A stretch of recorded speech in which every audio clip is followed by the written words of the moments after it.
When we look at the 5 key issues, as we see it, and these are not the only issues, but these are what we see as big overriding issues, how to plan in the face of ongoing uncertainty.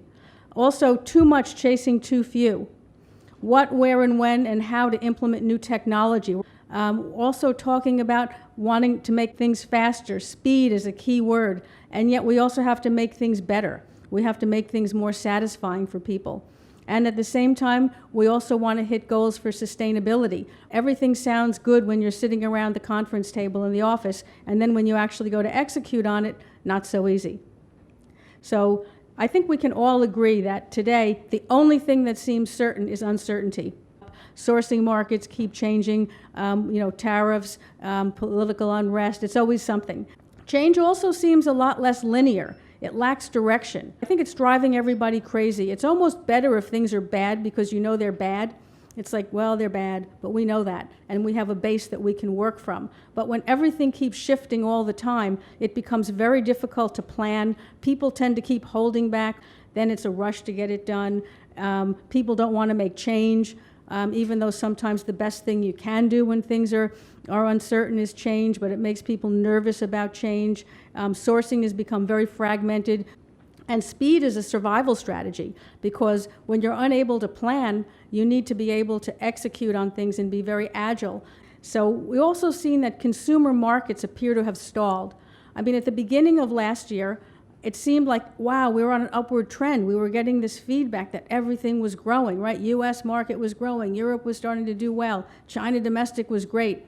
And then we noticed last summer, sort of in the middle of the summer, things weren't going so well. We started to feel these vibes from the market, nothing tangible. And by Q4, wow, it was just, not good.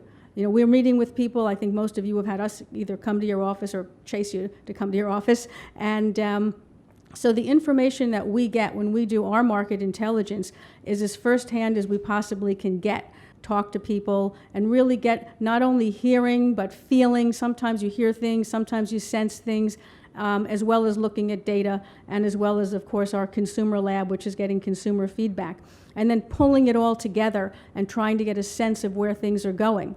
So, we could just sense that something wasn't right. People went from very enthusiastic to, wow, sort of crawled under a rock. No one wants to talk to you, no one wants to get back to you, even people you know really well, not good. And I think, you're really facing in these consumer markets the uncertainty. Even if your own market isn't that bad or your own life isn't that bad, you've got a solid job, everything's good. When you're constantly hearing, what we refer to as fear-based media and fear-based marketing. So when that's constantly being fed at consumers, even when everything in their life is pretty good, they feel nervous. You have a lot of political turmoil in the news.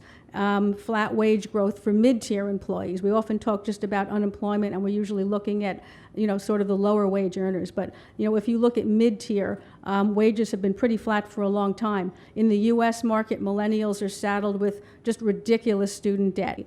And I think that also, as we've seen, consumers today are much more mindful shoppers. A lot of that has come from e-commerce, where you have the luxury, right, to sit in your home and surf the internet and research a product before you buy it. Today, we have a very slow shopper. Another thing we're seeing, too much chasing too few. And for those of you who subscribe to our current situation in sourcing advisory, you'll know that we've put that forward in our most recent report. We've seen an expanding supply chain, right, facing a fairly stagnant consumer market.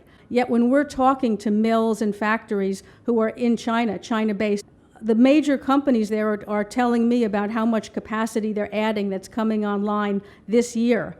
We're seeing indie brands, as you know, whether it's just some guy working out of his mother's laundry room or whether it's a fairly well-funded indie brand. Worldwide, we're seeing tons of new brands coming onto the market. So all of this is just creating a tremendous amount of supply hitting markets that are not growing as fast. We have too much product chasing too few buyers, whether it be buyers, brands and retailers, or whether it be consumers.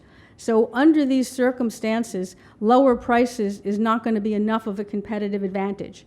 there's so much available at such competitive prices now that if that's the only strategy, it's going to be a tough one. We all complained about fast fashion. And then along came the dollar stores. That would be garments that sell for $1. I think in the UK they call them pound stores. So moving on. Okay, speed, going faster. Remember the old days when big volume orders defined our industry? So today, we're actually getting to the point where we're almost seeing on-demand production. We're seeing production that's now orders are smaller and more customized. Lead times have to be as fast as possible. Nobody wants to carry inventory. We're seeing, new technology, of course, is supporting that. So digital printing growing very fast, 3D printing in order to cut out sampling. And then also speed coming through at the consumer level, but more on the product delivery side of things, more or less on e-commerce. And yet at the same time, we need to slow things down. Designers are feeling more and more stressed. They're having to create more collections faster. I think any of us who are working at an executive level feel like there's just never time. Wouldn't it be nice if you could complete a project and just exhale and just be able to look at it and think about what you've done and feel satisfaction if it went well, or be able to review it without having, to just do it and get it done and jump on to the next thing. So I think everybody's feeling that. At the consumer level, on the one hand, we want things to be fast. E-commerce is something where you can see it online and get it the next day. But at the same time, people want that retail environment. People want a relaxing environment. We're seeing that speed is starting to kill creativity. While faster is certainly more productive, it's less satisfying. We're finding that a lot of people are saying they don't find their work satisfying, and I think part of it is that we're just rushing to get so much of it done. Technology. What's the right technology for our business?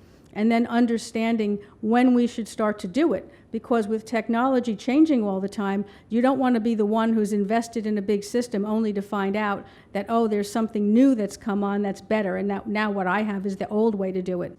The other thing is, in an industry that's as fast-paced as ours, change management is really tough.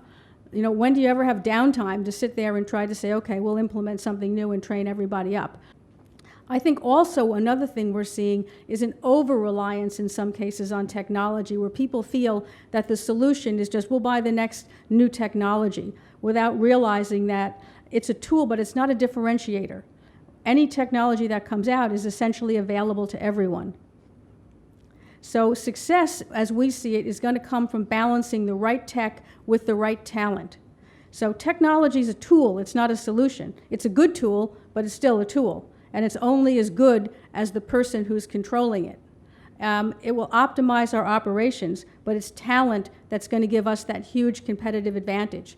So while people are oftentimes the problem, and I think any of us who manage people realize that some days, right, you're thinking to yourself, if only we could do this without all these people. But at the same time, they're the solution.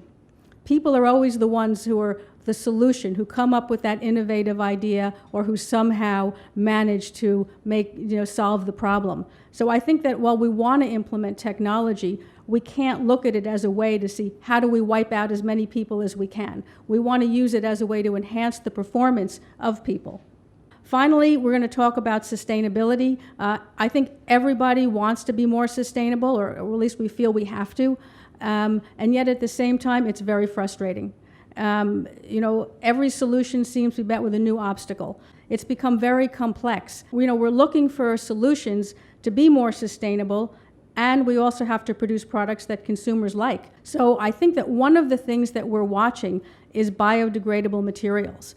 They're expensive right now, but I think that as they become more available and more people produce it, that'll drive the price down.